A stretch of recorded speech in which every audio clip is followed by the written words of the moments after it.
Hi everybody, it's Friday, and so that means it's time once again for Friday Father Knows Best. I'm Chad the Gaming Dad, and this is Dad's Games. So here we go. This is going to be our follow-up to the E3 predictions video I had last week. And yes, E3 has ended, and actually I'm kind of glad because you can only hear the same things over and over again so many times, and I'd really like my YouTube feed to just kind of go back to normal, so I can start watching the channels. Some of the guys that I watch, they're not interested in E3, and so they really haven't been putting out anything this week because they would have gotten buried. So yes, next week, on to normal, back to normal. That's the way we like it, right? So for this video, we're going to go kind of in reverse order from what my prediction video was, just because it's kind of in order of excitement, at least for me. And the first company we're going to be covering today is Nintendo. Now, I had predicted that they would show off something having to do with the NX. They did not. They stuck to their guns. They stuck to what they told us they were going to do, honestly, which was show off a whole lot of Zelda. And now we know that the Zelda game for Wii U and NX is going to be called, what is it? Bad Breath Zelda? Something like that? Right. Zelda Breath of the Wild is what they're going to be calling it, and they showed off some gameplay, and they had a lot of people playing it at the demo booth, or whatever you call it, at E3, and I saw a bunch of different videos about it from a bunch of different channels and different websites, but they still haven't said when it's going to be released, and honestly, it's probably going to be a launch title for the NX, assuming that the NX actually comes out next year like it's supposed to. So, and I can't believe it, really, to be honest with you, that they only showed off the Breath of the Wild on the Wii U.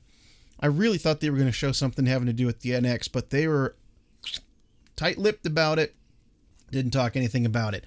Now, I think one thing to mention about Nintendo that I thought was really funny was Reggie comes out on their Treehouse special or whatever, and he says, we're just going to talk about Zelda. That's the big game this year. We're only talking about Zelda right after we talk about Pokemon. And then they talked about Sun and Moon for like an hour.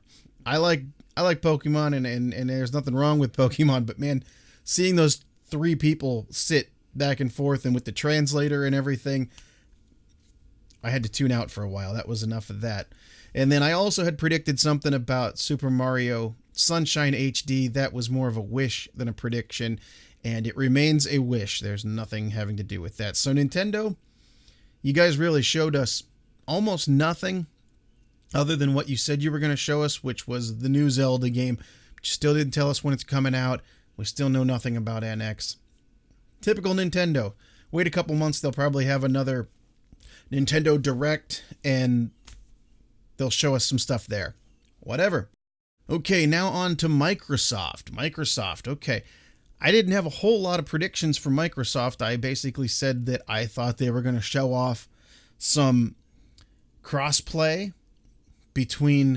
possibly between Sony and Microsoft. That did not come true. They did, however, show a ton of crossplay with Windows 10 platform PC gaming and the Xbox One. Honestly, to me, when I was watching the Microsoft conference, all I kept hearing over and over again was exclusive to Xbox One and PC. Over and over again. It was kind of like, it almost seems like they're giving up on the Xbox because they know that it's a distant second place to Sony in the quote console wars, but there are a lot of people who play PC. So if they have exclusive titles, they want people to get Windows 10. It's a no-brainer. I mean, it really is a no-brainer for them. It's not hard for them to let the Xbox and the PC talk to each other. And why not sell a few more copies of games to people on PC when you know you're not going to sell as many on the Xbox One because there's not as many people that own an Xbox One. Makes very much perfect sense to me, and I did predict that part of it. I did say that they were going to do cross-play, and I did mention that maybe there was going to be some sort of cross I don't know, PC version of Halo or something like that. I was wrong there, but only to a point, because Halo Wars 2 was announced, and that is going to be Xbox One and PC, just like pretty much everything else they were talking about at the Microsoft conference. One other thing to note that I thought was kind of unique about the Microsoft conference was how much they talked about the Xbox One and then the Xbox One Slim. It's slimmer, it's smaller, it costs a little bit less and all that. But then they shot themselves completely in the foot with this Project Scorpio at the end of the conference. Now, I thought that both companies would talk about their upcoming consoles. I didn't realize at the time that the Xbox One Slim is not the next console. It's just a slim version of the current one. It's not the beefed up one. The beefed up one is going to be this Scorpio, and they didn't say exactly when that was going to come out or what it actually is going to do other than 4K. They did say it has so many more teraflops, teraflops than the current Xbox One has. But really, to somebody like me who doesn't have an Xbox One, and I don't really want one because I have all the games that I want to play on my PS4, and then there's only a couple of them that I really want, and they're coming to PC now as well. So why would I buy an Xbox One? Good question. Don't need it. The Slim might be cool, but even if I was to say, all right, maybe I'll buy a Slim, it's a little bit cheaper, it's kind of cool to have an Xbox One, why would I buy that when I know next year they're going to have this Scorpio come out, which is actually going to be the more beefed up console? It doesn't make a whole lot of sense to me. They're not selling a ton of Xbox Ones now. They're probably not going to sell a lot of Slims because they've already announced the next one, which is like within a year, hopefully, or at least expected to be within a year. So that's Microsoft for you. Who knows?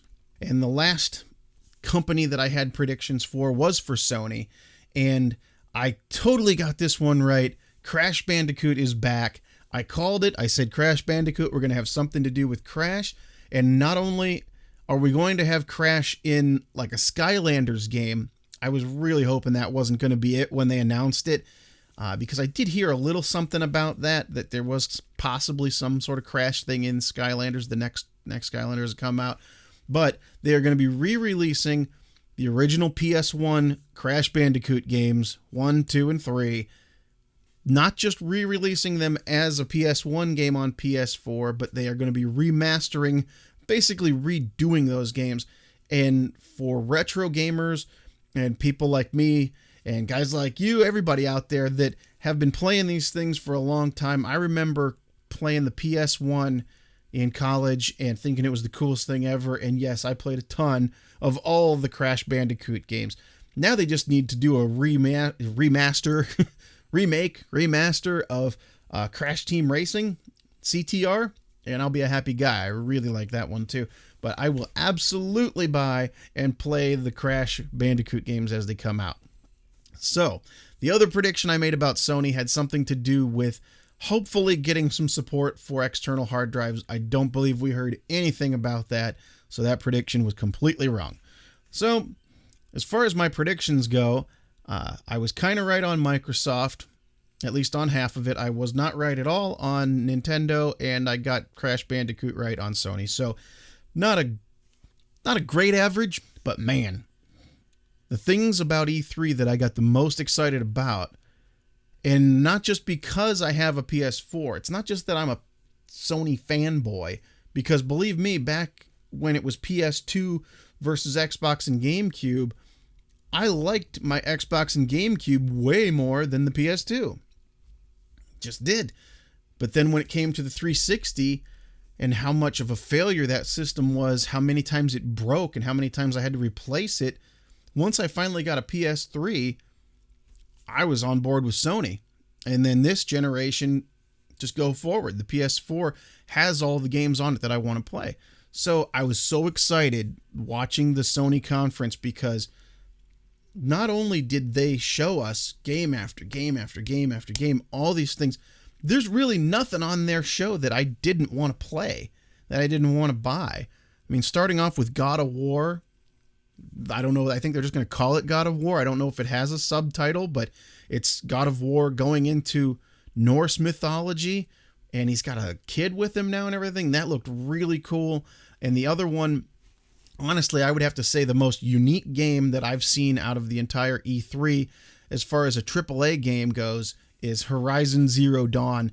That just looks amazing. The way you have the open world and the mix with the primitive stuff like the caveman type thing, but then with the mechanical robots and the tech stuff.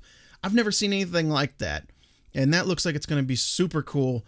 The way you can shoot and strap the robots down and then hit them in there. Yeah, I don't know. It looked really cool. Hopefully they'll have a demo or something we can play to confirm how awesome that is. But that looks amazing. Some of the other companies came out with some good things. Ubisoft had, their typical lineup. The, what is it called? Steep, the game where you're going to be snowboarding and stuff. That looks okay. Not really sure if it's going to be totally action-packed or not. Going back to some other games like at Bethesda, they said they're going to re-release Skyrim. If you want a prettier version of Skyrim, that's going to be coming out. I never played through Skyrim. I did play it a little bit, so for me, that's a great thing because I would love to buy a prettier version of it and actually go through and play it. So anyway, we could sit here and talk all day about all the different things that happened at E3, but it was a good show. It was a good week for video games. I'm glad it's over so we can all go back to normal. Got some great things to look forward to. Some of the predictions were on point. Most of them were just wild guesses. Actually, they were pretty much all wild guesses, and I got a couple right. Lucky me, right? So anyway, that's all I have for you this week. Just wanted to follow up with everybody after E3, give you some of my thoughts. Go ahead and let me know what games you liked at E3. Did you have any of your own predictions that came true? Let me know down in the comments. And next week, back to normal. Actually, I'm going to say next week is back to retro because next week I'm heading out to Too Many Games in Philadelphia. Next Friday, I will be there. I may not have a Friday Father Knows Best video, but I'll try to upload something from the convention next week for everybody. But yeah, back to normal, back to the retro, back to just playing games and having fun, everybody. Let's just all have a great time. Go out there and play your games. And so anyway, till next time, remember, you never outgrow video games. I am Chad the Gaming Dad, and this is Dad's Games. Thank you, like always, thank you for watching, and we'll see you on the next one. So long, everybody.